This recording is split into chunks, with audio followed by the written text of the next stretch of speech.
Hello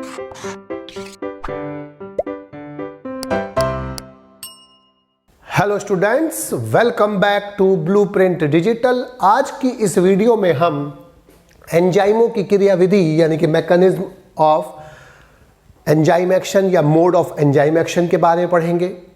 video को start करने से पहले हमारे चैनल को सब्सक्राइब करें और बेल आइकन दबाना न भूलें, जिससे हमारे लेटेस्ट वीडियोस की नोटिफिकेशन आपको प्राप्त होती रहे। अब हम आज के टॉपिक पर आते हैं।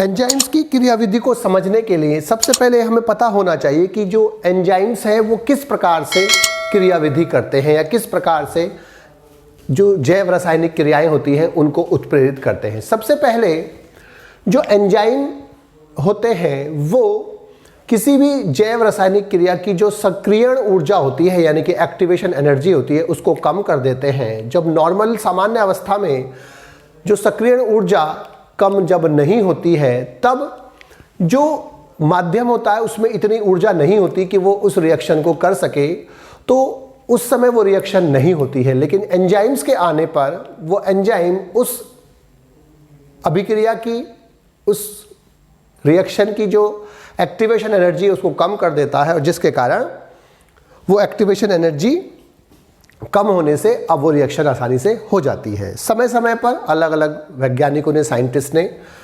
एंजाइम्स की क्रियाविधि को समझाने के लिए अपनी अपनी थ्योरी दी है। इसमें से तीन मेन थ्योरी प्रमुख है। तालाकुंजी परिकल्पना यानी कि लॉक एंड की थ्योरी, एंजाइम सबस्ट्रेट कॉम्प्लेक्स परिकल्पना यानी कि एंजाइम सबस्ट्रेट कॉम्प्लेक्स थ्योरी, और तीसरी प्रेरित आसंजन परिकल्पना यानी कि इंड्यूस्ड फिट थ्योरी।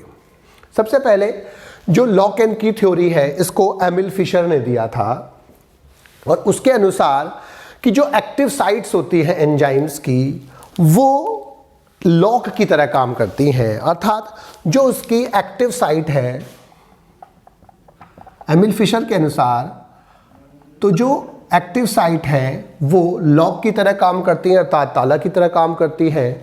और उसमें जो सबस्ट्रेट होता है यानी कि क्रियाधार जो होता है सबस्ट्रेट, वो अब की तरह काम करता है यानी कि कुंजी की तरह काम करता है। और जिस प्रकार से एक विशेष प्रकार की कुंजी एक विशेष प्रकार के ताले में फिट होती है, एक विशेष प्रकार के लॉक में फिट होती है, उसी प्रकार से एक विशेष प्रकार का सबस्ट्रेट एक विशेष प्रकार के एंजाइम की एक्टिव साइट में ही फिट होता है।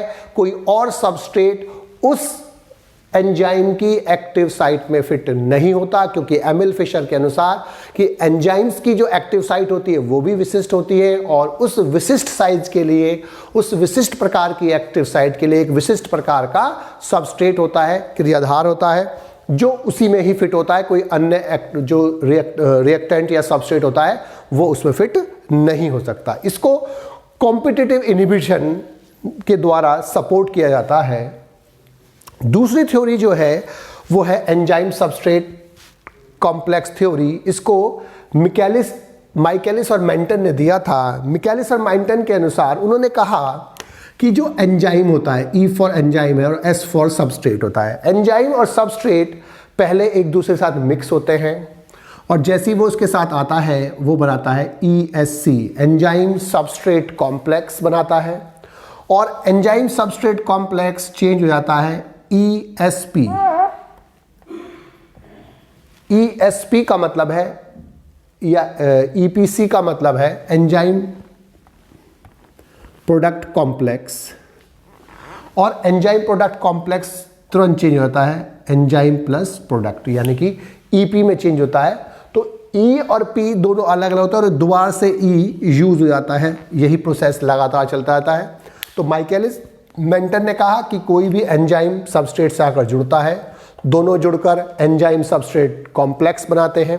एंजाइम सबस्ट्रेट कॉम्प्लेक्स तुरंत थोड़ी देर बाद चेंज हो जाता है EPC में यानी कि एंजाइम प्रोडक्ट कॉम्प्लेक्स में, और एंजाइम प्रोडक्ट कॉम्प्लेक्स कुछ समय बाद चेंज हो जाता है एंजाइम और प्रोडक्ट में। इस प्रकार से जो सबस्ट्रेट होता है वो सबस्ट्रेट जो होता है वो प्रोडक्ट में चेंज हो जाता है और एंजाइम वापस दोबारा से अन्य जो सबस्ट्रेट के मॉलिक्यूल से उससे रिएक्ट करता है और रिएक्ट करने के बाद दोबारा से उनको एंड प्रोडक्ट में परिवर्तित करता है। इसीलिए एंजाइम्स जो होते हैं वो उस रिएक्शन में यूज नहीं होते, क्योंकि वो लगातार वापस दोबारा से बनते रहते हैं और दोबारा से यूज होते रहते हैं। तीसरी है इंड्यूस्ड फिट थ्योरी, जिसको डी.ई. कोसलैंड ने दिया था। और इस थ्योरी के अनुसार जो एक्टिव साइट होती है किसी भी एंजाइम की, वो स्टैटिक नहीं होती, स्थिर नहीं होती, दृढ़ नहीं होती। उसमें कन्फर्मेशनल चेंजेस हो सकते हैं, अर्थात वो चेंज हो सकती है, उसमें परिवर्तित हो सकते हैं। और वो एक विशेष स्पष्ट विशिष्ट जो सबस्ट्रेट होता है उसके हिसाब से चेंज होते रहते हैं। अर्थात जो उसमें कन्फर्मेशनल चेंजेस होता है वो किसके द्वारा प्रेरित होता है, किसके द्वारा इंड्यूस होता है, सबस्ट्रेट के द्वारा। अर्थात इस थ्योरी के अनुसार जब कोई विशेष प्रकार का सबस्ट्रेट, विशेष प्रकार का क्रियाधार या कोई रिएक्टेंट किसी विशेष एंजाइम के पास आता है, तो एंजाइम की जो एक्टिव साइट है उसके आने के बाद अपने अंदर परिवर्तन करती है, कन्फर्मेशनल चेंजेस करती है। और वो कन्फर्मेशनल चेंजेस करने के बाद अब उसका जो साइज होता है, अब उसका जो शेप होती है, वो सबस्ट्रेट के अकॉर्डिंग हो जाती है, उस सबस्ट्रेट के लिए हो जाती है, जिससे वो सबस्ट्रेट उसमें आसानी से फिट हो जाता है। और फिट होने के बाद अब रिएक्शन आसानी से हो जाती है। इस थ्योरी के अनुसार जो कोई भी एंजाइम होता है उसमें दो तरह के ग्रुप्स होते हैं। पहला होता है बुटरेसिंग ग्रुप और दूसरा होता है कैटालाइटिक ग्रुप। दो तरह के ग्रुप होते हैं इस थ्योरी के अनुसार, एक होता है बुटरेसिंग ग्रुप और दूसरा होता है कैटालाइटिक ग्रुप। इसे हम सपोर्टिव ग्रुप भी बोलते हैं, क्योंकि ये सपोर्ट करता है। ये इसका जो काम होता है वो कैटालाइट बुटरेसिंग ग्रुप जो होता है वो सपोर्ट करता है सब्सटेंस को, और जो कैटालाइटिक ग्रुप होता है वो रिएक्शन को कैटालाइज करता है, अर्थात उत्प्रेरित करता है। तो ये सपोर्ट करता है, इसलिए इसको सपोर्टिव ग्रुप बोलते हैं। और ये मेन जो होता है कैटालाइटिक ग्रुप होता है जो सबस्ट्रेट को एंड प्रोडक्ट में चेंज करता है। तो ये सपोर्ट करता है सबस्ट्रेट को, ये सपोर्ट करता है इसको, जबकि जो कैटालाइटिक ग्रुप है वो सबस्ट्रेट को प्रोडक्ट में परिवर्तित करता है। तो इस थ्योरी के अनुसार कि कोई भी जो एंजाइम होता है उसकी जो एक्टिव साइट होती है वो स्टैटिक नहीं होती, अर्थात उसमें परिवर्तन हो सकता है, उसमें कन्फर्मेशनल चेंज हो सकता है। जब वो कन्फर्मेशनल चेंज होगा वो कब होगा, जब कोई विशिष्ट प्रकार का सबस्ट्रेट उसके संपर्क में आता है। तो इस थ्योरी के अनुसार जो किसी भी एंजाइम की जो एक्टिव साइट होती है वो स्टैटिक नहीं होती, परिवर्तनशील होती हैं, अर्थात उसमें कन्फर्मेशनल चेंज हो सकता है, परिवर्तन हो सकता है। और ये परिवर्तन किसी विशिष्ट प्रकार के सबस्ट्रेट द्वारा प्रेरित होता है। जब कोई विशेष प्रकार का, इसलिए इसको इंड्यूस्ड फिट थ्योरी बोलते हैं, अर्थात प्रेरित आसंजन परिकल्पना कहते हैं। अर्थात जब कोई विशेष प्रकार के एंजाइम के पास एक विशेष प्रकार का सबस्ट्रेट आता है तो उस सबस्ट्रेट के हिसाब से उस एंजाइम की जो एक्टिव साइट है उसमें कन्फर्मेशनल चेंजेस होता है, और जिसके कारण वो सबस्ट्रेट अब उस एक्टिव साइट में आसानी से फिट हो जाता है।